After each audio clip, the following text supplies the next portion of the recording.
After weeks of freezing, those who survived in their homes have water and electricity cut off. With nothing to eat and no way to stay warm, everyone starves. Our protagonist is the only one who prepared for the end of the world and has a comfortable life. And for those who can afford his price, he can provide a little food.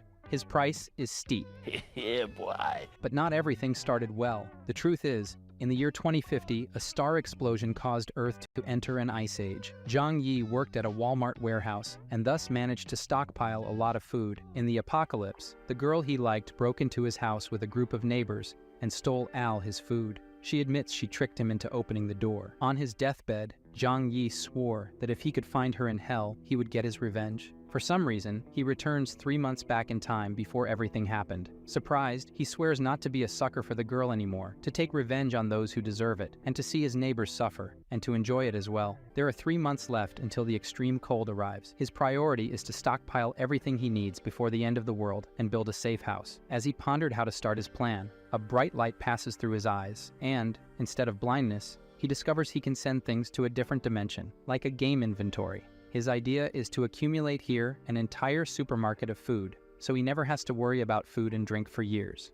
Thinking about all the good food he won't be able to eat in 3 months, Zhang Yi goes to a luxury restaurant to stuff himself, spends 50,000 Korean wons, and puts it all on his credit card because in 3 months, all his problems will be over. The girl Fang Yuqing, whom he had been in love with for years and never got anywhere with, and who betrayed him in his past life, along with her friend, sees that he went to a luxury restaurant. Her friend says she's lucky because this loser does everything for her, and he must be rich now. Fang Yuqing, in my last life, pretended to be innocent and virginal, and in the end, stole everything I had, even your arms. Right now, I want to kill that bitch right here, but that would land me in jail. I have to wait until the end of the world to do something. Zhang Yi flashes his bank card and asks, "Do you want to go shopping at the supermarket?" He uses them both to carry everything and show that he now has money, and they accept happily in hopes of making some profit. They ask, "Why so much food?" And the protagonist says, "You never know when an apocalypse might happen, and it's good to be prepared." The two opportunists complain that he's not carrying anything and that they're doing him a big favor. Now Zhang Yi owes them a luxurious dinner like the one he had before. Laughing coldly inside, Zhang Yi looks forward to the time when it's his turn to treat them very well. I'm looking forward to that too. At the market exit, his Aunt Lin with her grandson says, "You can't eat all of that alone. Give some to your aunt." After saying this, the 5-year-old grandson steals his shopping cart. Zhang Yi takes it back. "Sorry, I'll eat it all by myself." The child starts throwing a tantrum, cursing at Zhang Yi. "I'll punch your teeth out if you keep this up." The kid starts crying immediately. Aunt Lin asks what he's doing, an adult fighting with a child, and says she'll buy the chocolate. She'll transfer the money later. He shows his QR code and says not later, now his old lady, pass it over now or go to the market to buy it. He leaves, leaving Aunt Lin angry. Arriving home, Fang Yuqing winked at him,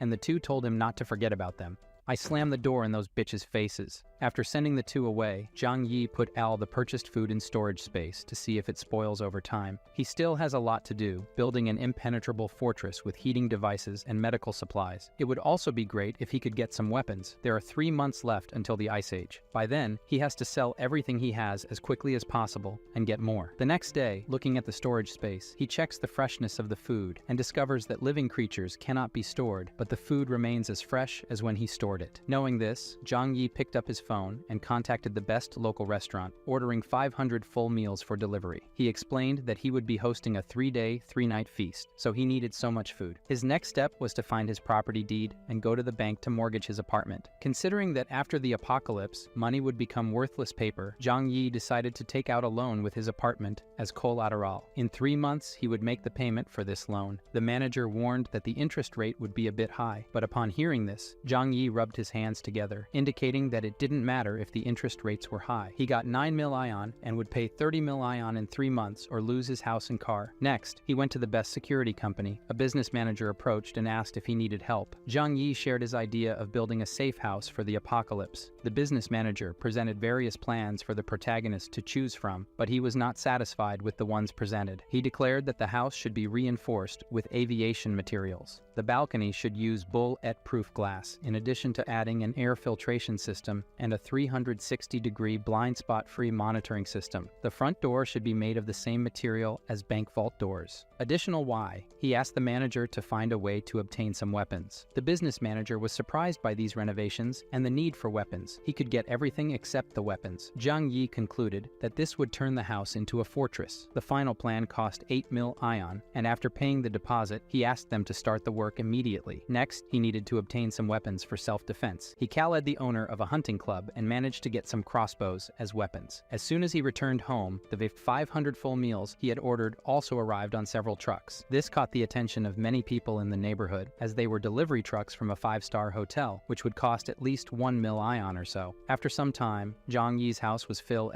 Wasting no time, he put everything into storage space. Basically why, he wouldn't need to worry about food for years of his life. The next day, the security company workers came to start building the safe house. This scene attracted the attention of many neighbors, who mocked Zhang Yi, asking if he had taken the wrong medication. However, he didn't care because he believed that when the end came, they would find out who was the joke. Next, Zhang Yi went to the manager of the company where he works and bought a portion of the medicine supplies, offering double the market price to have priority to buy everything, even what was already sold to other companies. Then, he transported these things home, little by little. His recent stockpiling activities also caught the attention of Fang Yuqing, who asked if something was about to happen, mentioning that she had been thinking a lot about him recently. The protagonist didn't want to respond to Fang Yuqing's fake concern, leaving her angry. Zhang Yi, the suck-up who used to do everything she asked, suddenly started ignoring her. His best friend simply laughed at the situation. She stated that if something big was happening, the country would definitely notify everyone. All she has to do is win over the nouveau riche Zhang Yi, so they can benefit. After weeks, Zhang Yi's safe house was successfully built. The company also installed surveillance systems on every floor of the building. Zhang Yi was very pleased with the service. Now only one last batch of supplies was about to arrive. Several trucks of drinking water arrived successively. One of the delivery drivers was his uncle Yu, who lives in his neighborhood. He seemed curious as to why his nephew ordered so many gallons of drinking water. In his past life, Uncle Yu was one of the few good people to Zhang Yi, so he whispered to his uncle, "The weather this year is going to be very cold. You should stock up on supplies to prepare as soon as possible." Hearing this,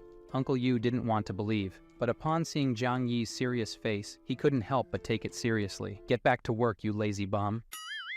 In the following weeks, Zhang Yi spent his days spending his money, stocking up more and more supplies, and training with the bow and arrow every day. With only 3 days left until the extreme cold, the weather was already abnormal. The final moment arrived. Zhang Yi, at his job, where he is the stock supervisor, made tea and invited Al, his colleagues, for a drink. After they drank, an hour later, they all passed out. After turning off the surveillance cameras, it's his time to calmly steal Al the resources from the Walmart warehouse: fuel, food, and equipment. He quickly empties the warehouse. One of the boxes caught his attention: cold resistance equipment that had recently been purchased by the company. They could withstand temperatures of -100 degrees.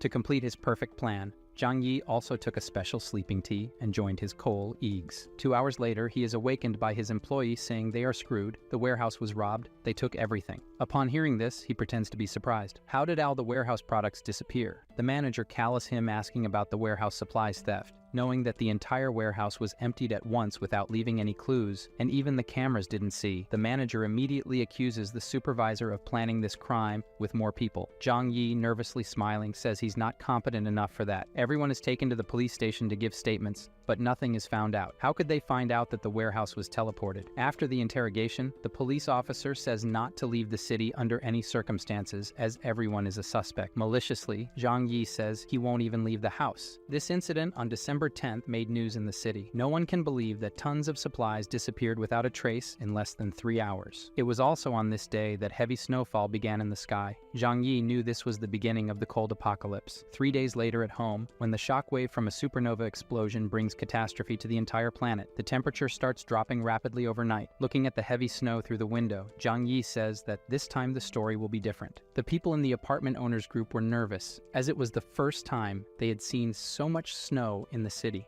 Observing everything in the building group, Zhang Yi knows that for many people, this was the first and also the last time they saw snow. In his past life, the heavy snowstorm lasted for 3 whole months and the temperature kept dropping, causing many people who had not stocked up on food beforehand to freeze to death. On the second day of freezing weather, the heavy snow at the residential area entrance had already accumulated to a height of 1 meter. Even if people turned the heater to the maximum, they still trembled from the cold inside the house. However, Zhang Yi, who had prepared several pieces of heating equipment beforehand, was comfortably warm and comfortable. After a good sleep, Zhang Yi was awakened by the noise of the phone. It was a call from the naughty Yu Qing asking if Zhang Yi knew about the temperature drop when he stocked up supplies every day in the last few months, and why he didn't even inform her, who likes him so much. Now she's freezing cold and eating instant noodles. Hearing this, Zhang Yi laughed and hung up the phone on her face. The damn girl got angry on the other side. She then shamelessly sent a text asking for food, and it wasn't even that way. Reading the message, Zhang Yi decided to troll a bit. He sent her a photo of a steak with wine, which she immediately recognized as top-quality Wagyu and a very expensive French wine. At that moment, the urge to have some became strong, and he asked her to eat it with him and drink wine too. Zhang Yi's response was, if she wanted, she could go to the market and buy it herself. Despite her anger, she calmed down, because she needed to please Zhang Yi to be able to go to his place too. After that, he just ignored her and went back to enjoying his meal. It was then that on the building's surveillance cameras on the iPad screen, he saw the show, Aunt Lin, who was the building manager, saying not to panic and not to fight over food. The extreme weather would last at most 2 or 3 days, and the neighborhood committee would help everyone through this. Aunt Lin warned that excessive hoarding of supplies is prohibited and would be reported to the authorities.